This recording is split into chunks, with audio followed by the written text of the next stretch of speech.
Hey gang, and welcome to another Animal Crossing video. I'm Crossing Channel, and I don't know about you, but I really love the Able Sisters store and the characters themselves, who are so iconic to the Animal Crossing franchise.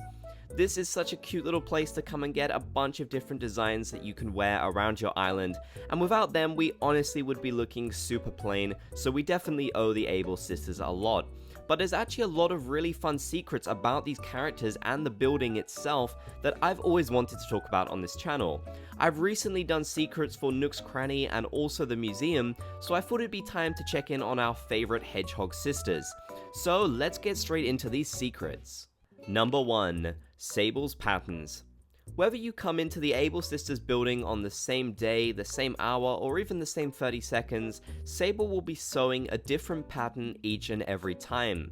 I decided to test this out, and there's so many different patterns which you can catch her sewing, which I think is a really nice attention to detail, because of course she's not going to be working on literally the same pattern all day. It's always been really sad to me that Sable has actually been stuck in the building and never really gets a chance to leave, so I'm at least happy that she's not stuck doing the same thing. When you visit, definitely take a look and check in on her to see what patterns she's currently sewing. You'll find that there's a lot of different ones that you can see. Number 2. The Flower Motif. Now, really interestingly, there's actually a flower motif all over the Able Sisters building. You may not have noticed this before, but there are a ton around the entire place. For example, you can see it on the wallpaper, it's plastered all on the wallpaper. You can also see some flowers on the door to their little living quarters. And you can also see a little book about flowers behind Sable as well. Clearly, the sisters really have a love for this particular type of flower, which I think is really nice, and it just helps make the building look very cute, so it's just a nice little detail that I really enjoy. Number 3. Labels items.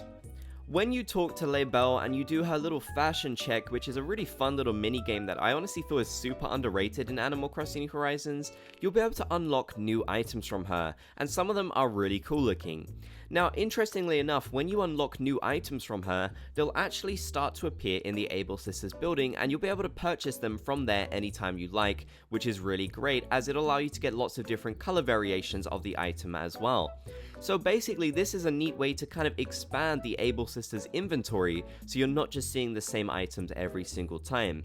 I really miss the fact that Label no longer has her own section of the store. If you guys didn't know and Animal Crossing New Horizons is your first game, back in Animal Crossing New Leaf, Label actually had her own little section of the store where she would sell accessories. That's definitely missed. I know they wanted to consolidate everything into the main building, but I wish she had her own little section again. You could actually build up her friendship in that game, and you can kind of do it in Animal Crossing New Horizons too, which is a nice little throwback. Number 4. The Living Quarters. This is a really nice little detail that I feel like a lot of people probably haven't noticed, but there's actually a door beside Sable which leads to their own little living quarters. Now sadly, we as players can't actually go there, of course. You've not been missing out on some hidden room that you didn't know about this entire time, but it is neat that they've got their own little space which they can enjoy. I've always wondered where the animals used to go back in previous games when their stores closed, because there really was nowhere that they actually seemed to live. They didn't have houses on your island or anything like that, so surely they'd have to live in the stores, but there really wasn't much of an indication that they had their own private little space. So I'm happy they've added this in Animal Crossing New Horizons. I think it'd be great if we got an update sometime in the future where we actually could visit where they live. It kind of reminds me in Stardew Valley where some of the little living quarters of the shopkeepers are blocked off until you increase their friendship. I think that'd be a really great idea for Animal Crossing New Horizons. They should definitely do that in the future, and maybe we could get a better insight to how these characters actually live. I know I'd love that. Number 5. The Family Photos. Behind Sable at all times and in basically all versions of the Able Sisters in Animal Crossing are a bunch of different family photos. These actually tell a bit of a sad story because when the Able Sisters were young, their parents tragically died, and ever since Sable has been looking after both of her younger sisters. Still, it's cute that they've decided to honor their parents and their family history by keeping the photos up for everyone to see. I feel like a lot of people don't really take the time to actually look at these photos, but they do share some really nice memories, and they also give a good indication of the age gap between the Able sisters as well, which I'm going to talk more about later on in this video. The Able sisters honestly have the most complex and interesting history out of all of the Animal Crossing characters in my opinion, and I think that's what makes them so great and so popular amongst Animal Crossing fans. Even more so if you've been playing the games for a long time and you've gone back to visit some of the old games. I definitely recommend doing that at some point. The old games will give you a bigger insight into the history of the Able sisters, and honestly it is pretty sad. Number 6. The Patterns. Now, you probably know that if you become good friends with Sable, you can actually unlock some pretty cool patterns which you can use to customize different items, and even your phone case too, which is pretty cool. You'll have to unlock these day by day by continually talking to her, so it's a nice little activity to do each and every day. But what you might not have known is that as you unlock more of these patterns from Sable, you're actually going to unlock these for your villagers as well, and as time goes by you'll see your villagers using these as phone cases.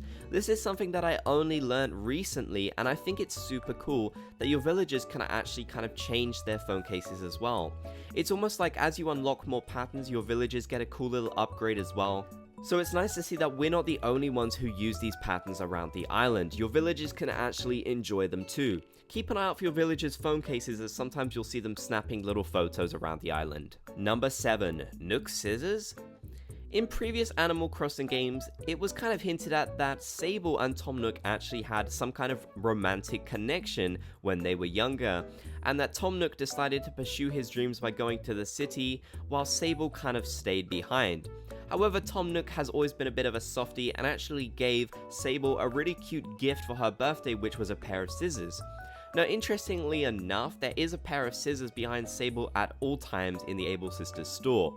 A lot of people don't seem to think these are actually the scissors that Tom Nook gave, but I think even if they aren't the exact ones, they're definitely a reference to that from previous Animal Crossing games. They're too openly placed. It's like Nintendo really wants us to notice them. I can't believe it's just a coincidence. I think it's a nice little nod back to the previous games. It's also really interesting to think of Tom Nook actually having a romantic connection with anyone in the Animal Crossing games, because he really doesn't seem like the type, but still, it's a nice little piece of lore. Number 8. Labelle to Label. If you didn't know, in previous Animal Crossing games, Label used to be called Labelle, and she was actually estranged from her sisters. Eventually they reconnected again, but she used to go by the name Labelle because she worked for Gracie, who was basically her fashion mentor. This is a really cool little detail that when Label has kind of come into her own in this game, she's actually changed her name to go back to her original name rather than her sort of fashion designer name, which used to be Labelle. In my videos, I often end up calling her Labelle still because I'm so used to that name, and a lot of people correct me on that, so I wanted to kind of mention that she did actually used to have a different name. She's not always been called Label. Number 9. The Till. It doesn't matter where you look in the Able Sisters store, you will not see a till. Now, this might not seem strange to you because you interact with the items if you want to buy them, or you go in the changing room, which is definitely really convenient, and this is actually something that you did in the previous games as well. But in the previous versions of the Able Sisters store, they actually did have their own little till, which is something that you can see in other buildings, for example Nook's Cranny in Animal Crossing New Horizons. So I just found it really interesting that they didn't have their own little till.